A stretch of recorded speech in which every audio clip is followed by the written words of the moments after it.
Un billet de 5 dollars froissé glissa sur la table et s'arrêta devant elle, comme un défi silencieux. La pluie tambourinait aux vitres du restaurant presque vide lorsque Naomi Brox, une serveuse noire, au terme d'un énième double service exténuant, baissa les yeux vers l'homme assis seul dans la banquette numéro 6. Il sentait la laine mouillée et le froid des nuits, ses mains tremblantes serrant une tasse à café ébréché. Pour tous les autres, ce n'était qu'un vieil homme sans domicile fixe, arrivé trop tard et ne demandant pas grand-chose. Mais quelque chose dans son regard attira l'attention de Naomi. Le gérant avait déjà tenté de le mettre à la porte. Sans réfléchir, Naomi intervint, lui offrant du pain et une place près du radiateur, à ses frais. Elle ignorait que l'homme penché sur son bol était en réalité Henry Callaway, un milliardaire reclus se faisant passer pour un mendiant, en quête de la preuve que l'humanité existait encore au-delà des salles de réunion et des avocats spécialisés en droit successoral. Une fois son repas terminé, Henry se leva lentement et laissa un billet de 5 dollars sur la table. Pour Naomi, ces 5 dollars représentaient le prix du bus. Ils représentaient une partie de son loyer. Ils représentaient les médicaments pour sa jeune fille. La pièce sembla retenir son souffle lorsqu'elle ramassa le billet et le lui remit doucement dans la paume. « Je ne peux pas accepter ça, dit-elle doucement. Ici, on ne paie pas pour la gentillesse. » Ces mots furent plus durs à entendre qu'aucune perte financière qu'Henry ait jamais subie. Il avait passé sa vie entouré d'avidité, surtout de la part de ses propres enfants, Marcus et Helena Callaway, qui tournaient déjà autour de sa fortune comme des vautours. Dans ce restaurant miteux, trempé par la pluie et dénué de tout prestige, Henry trouva enfin la dignité que l'argent ne lui avait jamais achetée, une dignité offerte gratuitement. Et à cet instant précis, avec seulement 5 dollars en commun, le destin d'un empire d'1 milliard de dollars bascula à jamais. Au moment où Henry Callaway retourna sous la pluie, le billet encore chaud dans sa paume, quelque chose en lui s'était déjà brisé. Pendant des décennies, Henry avait régné du haut de tours de verre et de jets privés, suscitant la crainte dans les conseils d'administration et obéissant sans broncher aux règles de ce monde. Son empire valait des milliards, mais son monde était devenu terriblement petit. Une semaine auparavant, un médecin au regard attentif et à la voix posée lui avait annoncé la vérité. Aucun miracle ne pouvait vaincre un cancer de stade 4. Des mois, non plus des années. Le compte à rebours n'était plus théorique. Quand Henry l'annonça à ses enfants, leurs réactions confirmèrent ce qu'ils soupçonnaient depuis longtemps, mais qu'ils refusaient d'admettre. Marcus demanda aussitôt s'il pouvait contrôler les actions. Helena voulut être rassurée quant à la protection des fiducies. Aucun des deux ne lui demanda combien de temps il lui restait, ni comment il se sentait. À cet instant, Henry comprit avec une clarté terrifiante que son héritage ne serait pas perpétué par l'amour, mais consumé par l'avidité. Il ne trouva pas le sommeil cette nuit-là. À la place, une idée germa, dangereuse, simple et définitive. Si l'on ne pouvait se fier au lien du sang, peut-être pouvait-on se fier au caractère. Henry décida de mettre le monde à l'épreuve comme il mettait ses employés à l'épreuve. Il se dépouilla de son statut, s'enveloppa de haillons et entra dans des lieux où son nom ne signifiait rien. Le résultat fut brutal. Les hôtels de luxe le refusèrent sans même un regard. Les restaurants chics l'escortèrent dehors comme s'il était contagieux. Les agents de sécurité le poussèrent sous la pluie tandis que les clients faisaient semblant de ne rien voir. Dans chaque espace clinquant bâti par l'argent, l'humanité disparaissait dès que la dignité ne suffisait plus à payer l'entrée. Au 5e refus, Henry ressentit une profonde tristesse. Non pas à cause de la façon dont il était traité, mais parce que c'était constant, prévisible, froid. Puis vint le restaurant. Dans cette salle obscurcie et tachée de graisse, personne ne savait qui il était. Et pourtant, Naomi Brox le remarqua. Elle ne lui demanda pas ce qu'il pouvait lui offrir. Son odeur et ses vêtements ne la gênèrent pas. Elle n'afficha pas de gentillesse pour être applaudie. Elle agit simplement, discrètement, instinctivement, au prix de son propre sacrifice. Les mots de Naomi résonnaient encore en lui, ici, on ne paie pas pour la gentillesse. Ils furent plus puissants que tous les discours qu'il avait jamais prononcés. Naomi n'avait rien, et pourtant elle lui avait offert la dignité sans hésiter. Non par intérêt personnel, mais parce que c'était juste. Debout dans la ruelle où son chauffeur attendait en silence, Henry se redressa. L'épreuve était terminée. Il n'avait pas trouvé d'héritier dans sa lignée. Il l'avait trouvé en la personne d'une femme qui traitait un inconnu avec humanité, loin des regards. Et cette prise de conscience allait bientôt ébranler son empire bien plus violemment que sa mort ne l'aurait jamais fait. La vérité qu'Henry Callaway ne pouvait plus ignorer était la suivante. Les personnes les plus proches de lui ne l'avaient jamais été vraiment. Pendant des années, il avait justifié cela par l'ambition. Il se disait que Marcus et Helena étaient brillants parce que le monde l'était, impitoyable parce que le succès l'exigeait. Il avait récompensé leur froide efficacité, financé leurs excès, étouffé leurs échecs par l'argent. Ce faisant, il les avait bien formés, mais pas en tant qu'être humain. À présent, face à la fin, l'illusion s'effondrait. Quand Henry restait éveillé la nuit, ce n'était pas la peur de la mort qui le hantait. C'était la certitude que tout ce qu'il avait construit deviendrait du carburant pour des gens qui n'avaient jamais rien construit eux-mêmes. Ses enfants ne voyaient pas une vie de labeur. Ils voyaient un système de pouvoir, de contrôle, de privilèges. Même dans sa maladie, ils rôdaient comme des comptables autour d'un bilan, attendant le chiffre final. Henri réalisa quelque chose d'amer et de libérateur à la fois. L'héritage ne se reçoit pas, il se gagne. Naomi Brox avait gagné quelque chose que ses enfants n'avaient jamais eu. Elle ne connaissait pas son nom. Elle ne connaissait pas sa fortune. Elle ne savait même pas s'il reviendrait un jour. Pourtant, elle l'avait traité avec une dignité qui lui avait coûté bien plus que de l'argent. Elle y avait perdu sa sécurité. Elle avait donné en restant sur ses gardes. Au bord du gouffre, elle risquait de tout perdre. Un tel caractère ne s'apprend pas en école de commerce, ni ne s'achète avec un héritage. Tandis que les lumières de la ville défilaient derrière les vitres teintées de sa voiture, Henri ressentit une lucidité inhabituelle.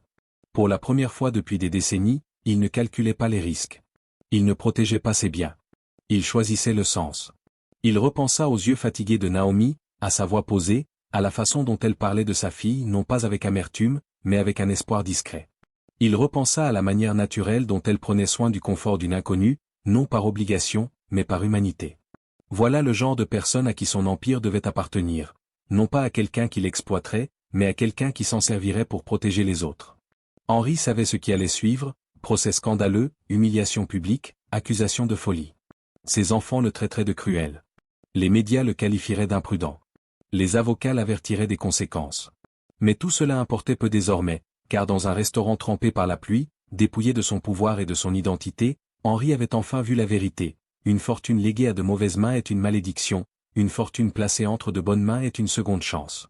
Et pour la première fois depuis son diagnostic, Henri Callaway ressentit une paix intérieure. Non pas parce qu'il allait mourir, mais parce qu'il savait enfin qu'il méritait de vivre à travers ce qu'il laissait derrière lui. Henri Callaway n'avait pas pris cette décision à la légère, mais une fois prise, elle s'imposa en lui avec le poids de la vérité.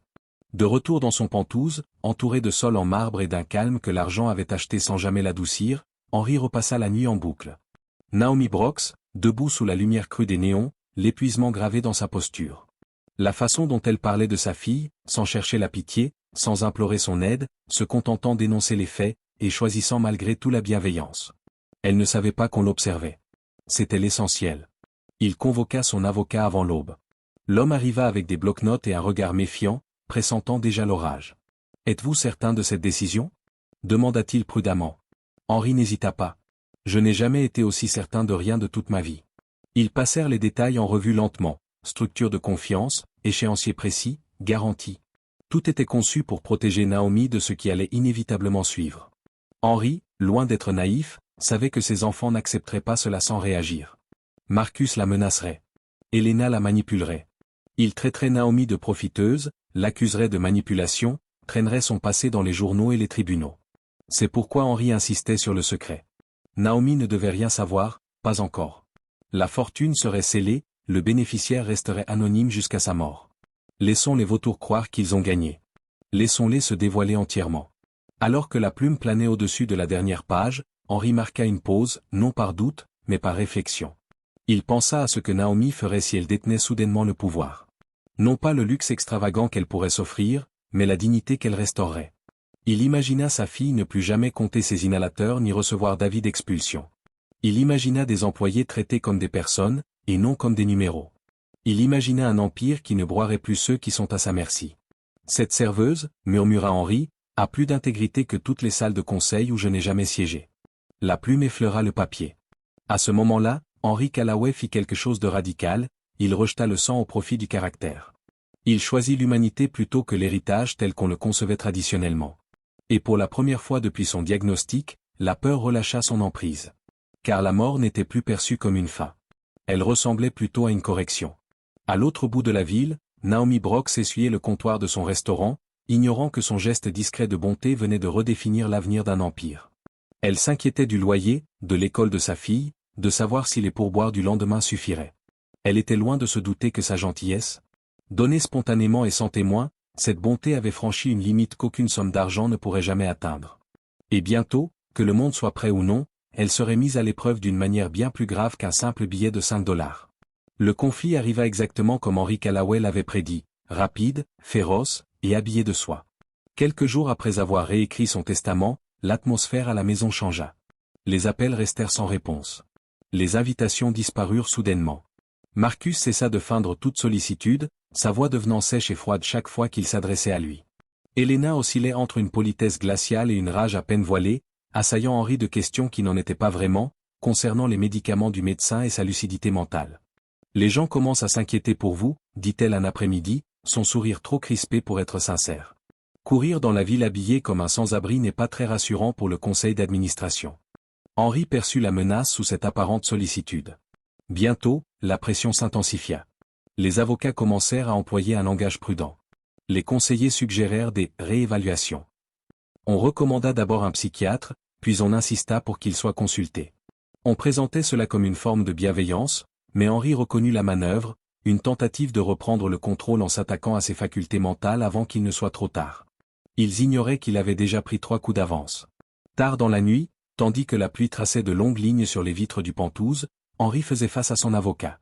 Les documents étaient étalés entre eux comme une carte de champ de bataille. « Ils viendront la chercher », dit l'avocat calmement. « S'ils ne peuvent pas annuler le testament, ils discréditeront la bénéficiaire. » Henri acquiesça. C'est pourquoi la fiducie est scellée. C'est pourquoi elle ne doit rien savoir pour l'instant. Il se pencha en arrière, toussa, étouffa ses larmes dans un mouchoir, puis se reprit. « Mes enfants comprennent le pouvoir. Ils ne comprennent pas la retenue. Ils se dévoileront. » Et c'est exactement ce qui arriva. Des détectives privés furent engagés. On chercha des choses compromettantes là où il n'y en avait pas. Des rumeurs commencèrent à circuler, une serveuse, une histoire d'abus de confiance, de manipulation. Tout était soigneusement orchestré. Tout était conçu pour préparer le terrain à la guerre. Pendant ce temps, Naomi Brox vivait sa vie, ignorant tout de la tempête qui se formait autour d'elle. Elle nettoyait les comptoirs, comptait les pourboires, accompagnait sa fille à l'école avec la même détermination tranquille que toujours. Elle ne se doutait pas que son nom était prononcé dans des cabinets d'avocats et des salons privés par des gens qui n'avaient jamais fait preuve de bonté eux-mêmes. Henri observait tout cela avec une lucidité implacable. C'était le prix à payer pour avoir choisi la droiture plutôt que la facilité.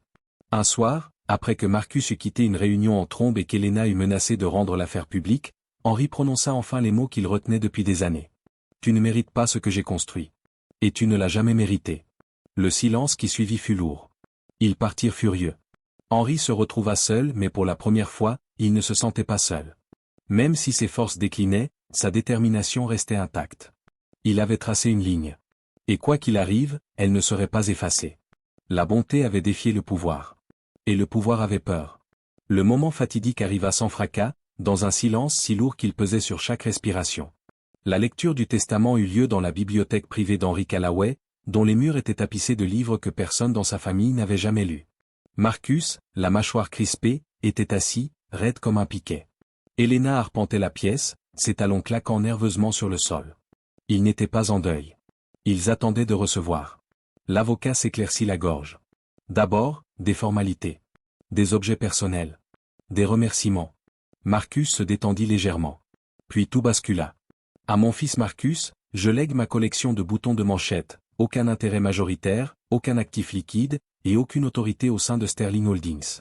Marcus laissa échapper un rire sec. Ce n'est pas drôle.